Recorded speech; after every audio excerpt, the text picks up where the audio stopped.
kan sanatnya dan Ahmad Wahyudi atau disebutnya namanya Ki Ahmad Alim. Beliau adalah kiai saya yang berada di Lembang. Bisa dicek di FB beliau namanya Ki Ahmad Alim. Beliau selalu mempunyai anak yatim sekitar 41. Beliau tidak pernah meminta bantuan ke siapapun untuk memberikan makan anak yatim ini. Beliau bekerja di ladang dan tidak pernah terekspos di media. Nanti sanatnya saya sampaikan ke beliau.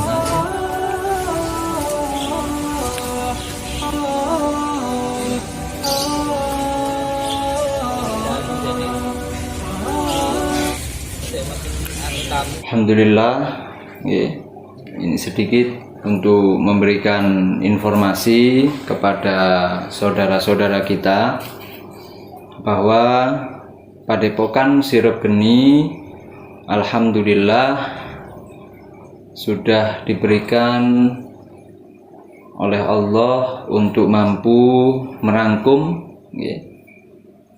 buku yang pertama, buku hijau, yang mana buku hijau ini menjelaskan tentang ijazah sholawat nurizat, yang mana di dalamnya terdapat tata cara.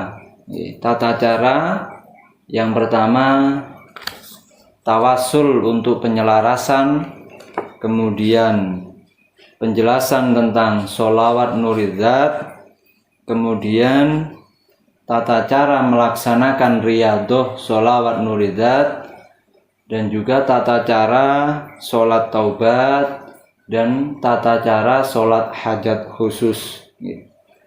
Yang mana tujuan buku ini kita rangkum agar supaya saudara-saudara kita, teman-teman kita yang ada di luar sana, dan juga saudara-saudara kita yang ada di Pondok Pesantren Salafiyah Al-Fattah ini bisa untuk istiqomah mengamalkan amalan sholawat nurizat, dengan harapan suatu saat nanti ketika di hari akhir kita bisa mendapatkan syafaat baginda Nabi Agung Nabi Muhammad Sallallahu Alaihi Wasallam. Kemudian untuk buku yang kedua, alhamdulillah kita telah menyelesaikan bersama teman-teman tim dari Padepokan Sirep Geni telah menyelesaikan buku kuning, yang mana di dalam buku kuning ini terdapat beberapa amalan, yang mana buku kuning ini kita berikan nama dengan ijazah asma sugro, ijazah asma sugro, yang mana dalam buku kuning ini terdapat muqaddimah atau pembukaan, kemudian tawasul, kemudian tata cara riyadhah atau tata cara pengamalan sholawat nurizat, kemudian juga ditambahkan dengan wirid tasbih asma maghrobi. Jadi dalam buku kuning ini nanti akan diberikan ijazah bacaan asma tasbih maghrobi. Kemudian ditambah dengan asma Syekh Subakir, asma Syekh Subakir. Kemudian ditambahkan dengan asma Raja Alam, dan juga tata cara penyelarasan dengan menggunakan atau mengamalkan asma Raja Alam.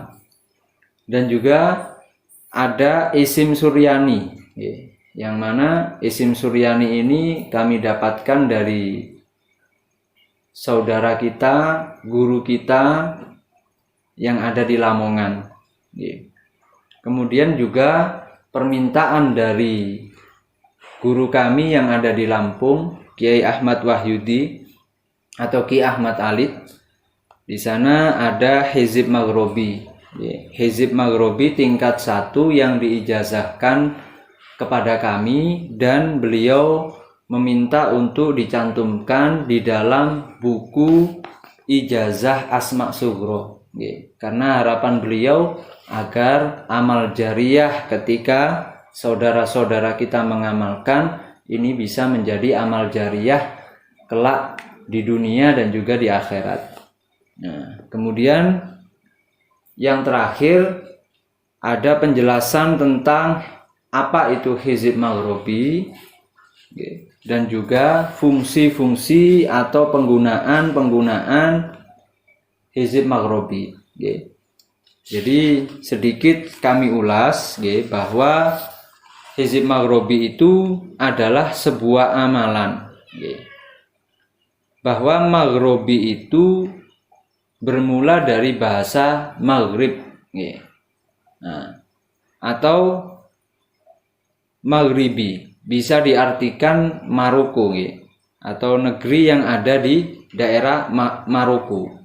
Nah, yang mana hizib maghrobi ini adalah amalan yang sudah turun menurun di tanah Jawa, yang diamalkan, yang dipelopori oleh para wali songo ketika syiar di Nusantara ini. Nah, harapan kami membagikan atau membuat buku ini agar suatu saat nanti buku ini bisa bermanfaat bagi kami, bisa bermanfaat bagi keluarga kami, bisa bermanfaat bagi masyarakat sekitar, bisa bermanfaat bagi agama, dan juga bisa bermanfaat bagi negara.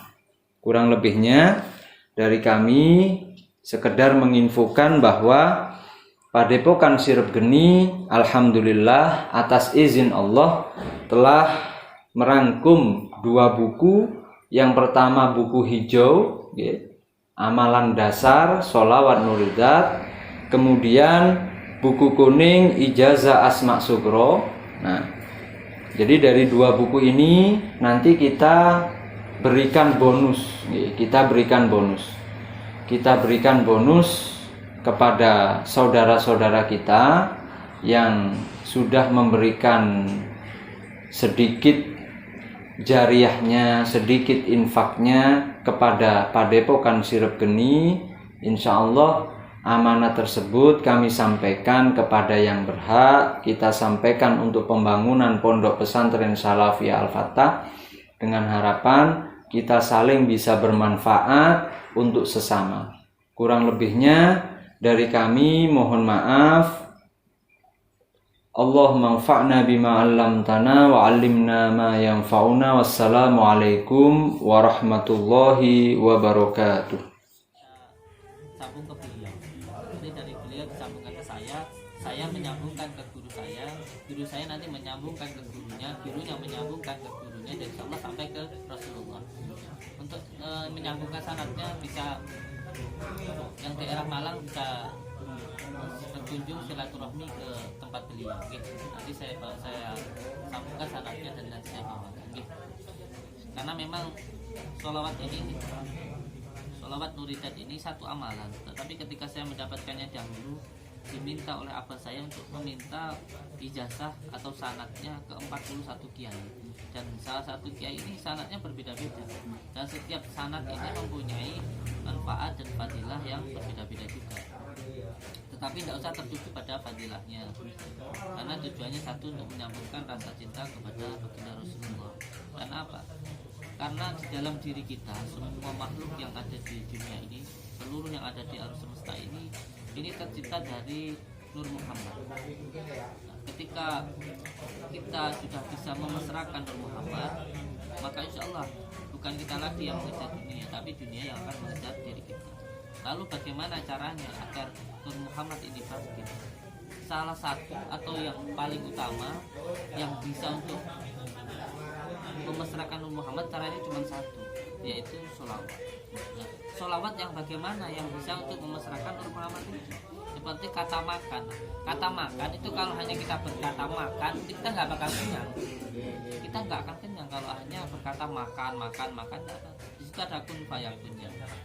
Jadi ketika kita makan, ya maka harus ada praktek untuk makannya di situ. Nah, maka ketika kita mengamalkan sholawat ini nanti dan perlu digunakan ialah rasanya atau batinnya. Sama ketika kita pengen mesra dengan istri kita. Ketika kita mengucapkan cinta, maka cinta itu harus dengan sungguh-sungguh, dengan rasa. Jangan cuma di mulut saja, harus dengan tingkah laku dan juga dengan perbuatan dan juga dengan ucapan yang sungguh-sungguh. Nah, ketika sudah dengan sungguh-sungguh, insya Allah nanti akan mesra. Dan kalau sudah mesra, insya Allah semuanya dengan tujuan sudah ada. Oke, intinya itu. Jadi untuk saudaraku semuanya yang ingin belajar tentang sholawat bisa masuk di grup sholawat Padepokan Nurjat Sejati. Ini resmi untuk kita, alhamdulillah. Dan semoga dengan adanya grup Facebook Padepokan Nurjat Sejati ini bisa menyambungkan tali silaturahmi, menjadikan diri kita semakin mencintai baginda Rasulullah, dan paling tidak sedikit demi sedikit kita bisa mencontoh, bisa meneladani, dan bisa mengikuti semua yang dianjurkan, yang disunahkan, yang dicontohkan oleh baginda Rasulullah. Walaupun tidak semuanya, tapi sedikit demi sedikit. Karena apa? Karena dengan membaca sholawat kita nanti akan mencintai Rasulullah. Nah, kalau kita sudah cinta, namanya sudah cinta, insya Allah kita nanti sedikit demi sedikit batin kita akan dituntun untuk bisa mengikuti apa yang kita cintai. Jadi makanya untuk semuanya tidak usah berpikir wah saya ini masih sholatnya belum bisa tertib, sering ketinggalan, masih suka melihat wanita cantik, masih suka begini begitu. Tidak apa-apa, terus diamalkan sholawat. Diamalkan sholawat sampai nanti bosan untuk melakukan maksiat. Jadi terus diamalkan sholawat. Nanti insya Allah secara batin kita nanti akan tidak suka melakukan maksiat. Makanya kalau ada orang kesini, saya itu nggak begitu cinta sama istri, kalau dekat sering marah-marah, amalkan sholawat. Karena dengan sholawat nanti sama bisa mencintai istri saja. Kenapa? Karena Rasulullah sangat mencintai istrinya. Maka ketika membaca sholawat nanti sama bisa mencintai istri saja. Yang suka melakukan maksiat juga seperti itu. Terus diamalkan sholawat, insya Allah nanti lama-lama tidak akan suka melakukan maksiat secara batin terus menerus. Karena hanya amalan sholawat yang bisa diamalkan dimanapun dan kapan. Dimanapun dan kecuali hanya di WC tentunya. Dimanapun bisa. Bahkan dalam keadaan yang tidak wudhu pun bisa, sambil bekerja, sambil dimanapun bisa sholawat. Karena sholawat ini berbeda dengan amalan yang lain, berbeda. Kalau hijab lain sebagainya itu tidak ada filternya. Kalau sholawat ini ada filternya, yaitu filternya Rasulullah. Jadi nggak akan ada benturan. Kalau yang lain seperti contohnya hijab, ketika mengamalkan sesuatu yang baik maka butuh tempat yang baik. Kalau enggak nanti ada gonjangan. Makanya kalau hijab itu biasanya saya kalau sebelum mendapatkan ijazah itu dulu disuruh puasa dulu, membersihkan zahirnya dulu. Nah ketika sudah bersih zahirnya baru diisi, baru dikasih ijazah. Kalau sholawat ini enggak, karena selain dia memasukkan, dia juga membersihkan sholawat ini. Selain memasukkan, dia juga membersihkan sholawat ini. Ini sangat baik. Makanya di sini santri saya tidak pernah membedakan mana santri yang dari jalanan, mana santri yang preman, mana santri yang semuanya saya terima. Insya Allah. Nah, sholawat ini insya Allah nanti akan menuntun, tidak melakukan maksiat. Insya Allah. Sudah berapa lama jadi admin ini?